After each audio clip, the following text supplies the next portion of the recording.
Now, you've had a year in office now since we've last sat down.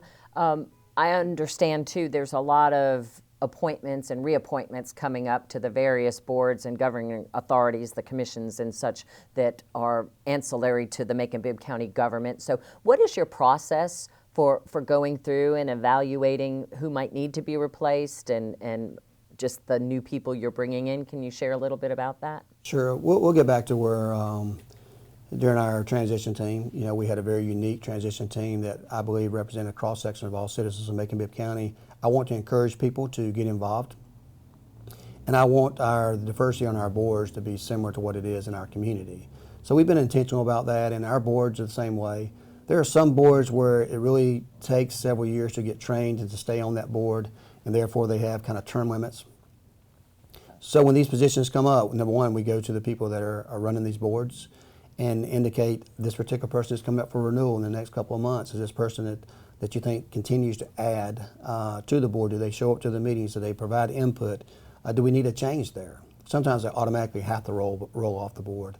In those instances where people no longer want to serve on the board or they've missed several meetings, we start looking. I first of all always reach out to my commissioners and say, this particular board is coming up. If you have suggestions, please nominate someone that I can consider, do further research on.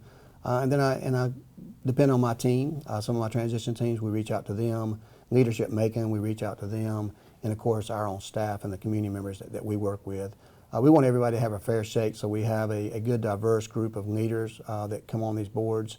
At the same time, we just don't want to fill seats. We want people to get engaged and actually do the work. There are some boards I think are on a bigger hierarchy than others. When I think of those, I think of somewhere like the Industrial Authority. Industrial Authority is a prime position that deals with a lot of economic development in Macon, but it also deals with workforce development. And if you look at one of my recommendations for the board that we're recommending on tomorrow, I'm going to be recommending that we fill Nikki Randall's seat with Cassandra Washington.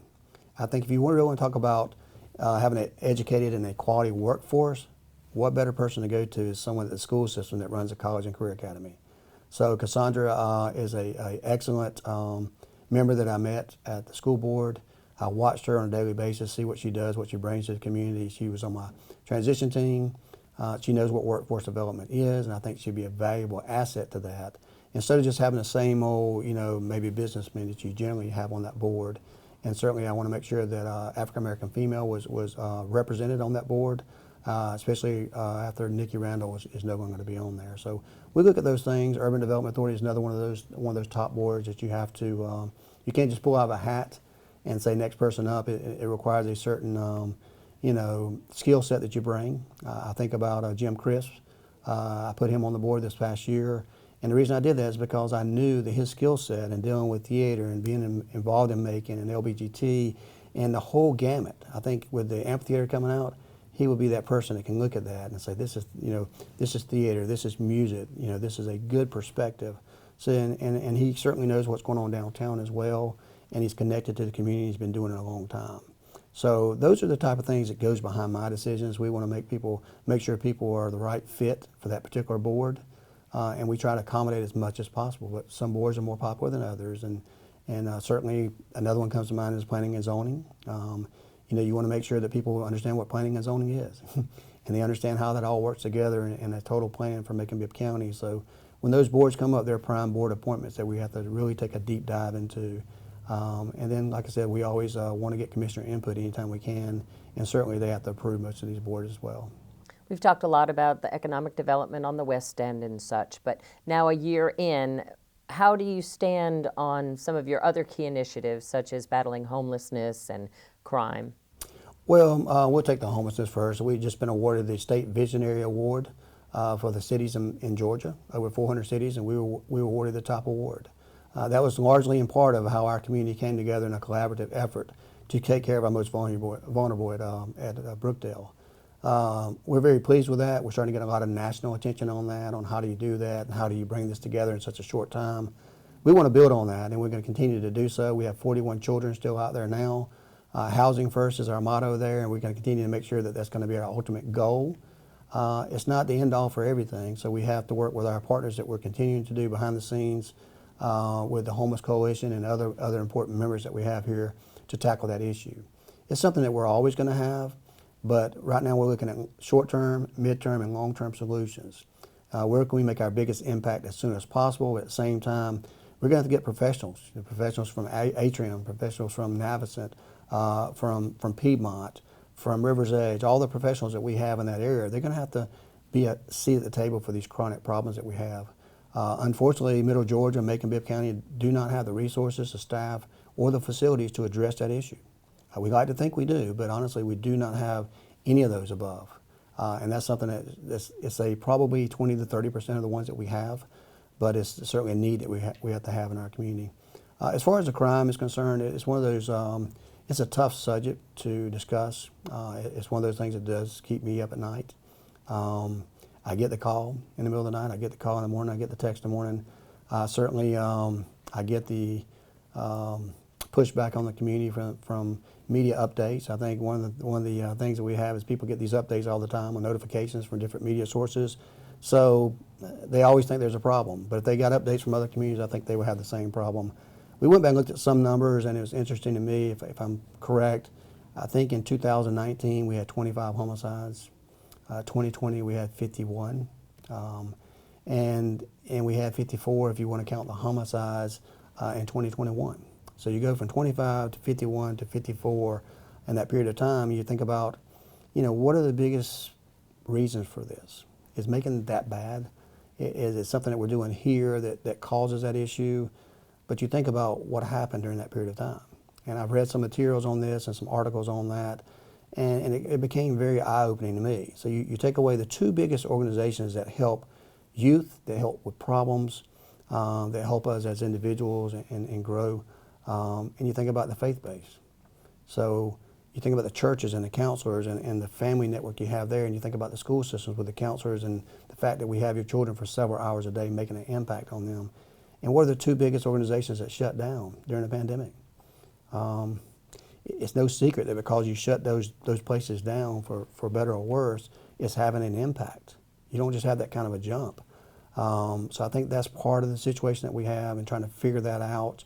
I'll go one further. If you go back and look at the months that these incidents happen at the higher number, before 2019 and before, it was probably the summer months. Kids are out of school, people doing different things, not a whole lot of activity going on. That's usually our highest violent crime months. You take the pandemic and it was like March, April, May, when you're supposed to be in school. And another thing, jumping, not to be political, but you look at the Ferguson effect.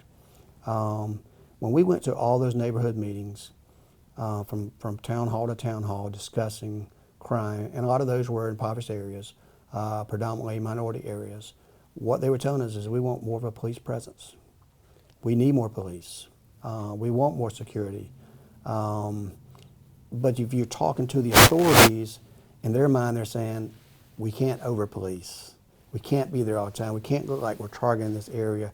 So they're real hesitant about providing, I think, the policing that's needed in some neighborhoods, not over-policing. So I think we're going to have to strike a perfect balance with that. I think we got away from that a little bit, from worrying about a police presence and trying to navigate all the things that was going on in the national. Now our sheriff has done a good job about that, and he has a good relationship with those in the community. But if you take those two things and you add them together, you get the 50 number we're getting. But I will say, if you continue to look around our neighbors to the left and to the right, their numbers are up dramatically already this year as well. So it's nothing unique to Macon-Bibb County. Our MVP program that we're starting, it's going to be beginning, that you'll see in the next couple of weeks starting to roll out. It's going to address those root causes. We're going to have the technology necessary.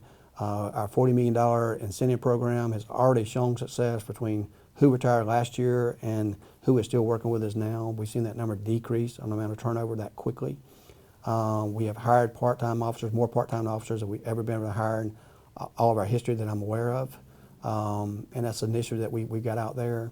Our community foundation is going to step up and start administering these community grant solutions that we talked about through our meetings. And we'll present that guideline and those dates coming up at our February 15th meeting.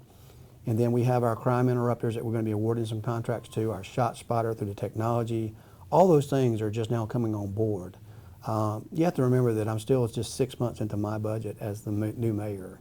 And people talk about a year, but really July 1st was my first budget cycle where I could put my money, our priorities together with your tax dollars to the best use that we could have. Even though I came in mid-year and we made some adjustments, we're only 6 months into this process. Behind the scenes, I can see results already through our mental health matters and other things that maybe hasn't translated to a number yet that people like to measure us by. So still have a lot of work to do, but I'm confident that we have all the right pieces of the puzzle together. We're moving in the right direction. It's not as quick as we all like for it to happen, but I just have to remind people this is not unique to Macon-Bibb County. It's a national problem that we have. When the national rate's up 30% and Bibb County is only up 5.8% in violent crime, that's a small win. Macon-Bibb County's crime rate overall last year was down 10% as a whole. You're never going to believe it by getting your notifications on your phone and always the negative stuff. But that's the truth, that we're down about 10% on overall crime. Violent crime is up 5.88%, the last number that I saw anyway. But nationally, it's up a lot more. As a matter of fact, we often compare ourselves to Columbus. Columbus went from 38 homicides to about 64 in 1 year, this last year. While we went up 5.8%, they went from 38 to 64. So I think we're doing some things right, and we're addressing the blight and the homeless and getting the police hired and retained. It's just going to be a process that we got to attack those root causes to get mental health, and there's no silver bullet. Anything you want to add about what's on the horizon? Not that I can see. All right, thank you, Mayor, Thank for you. your time.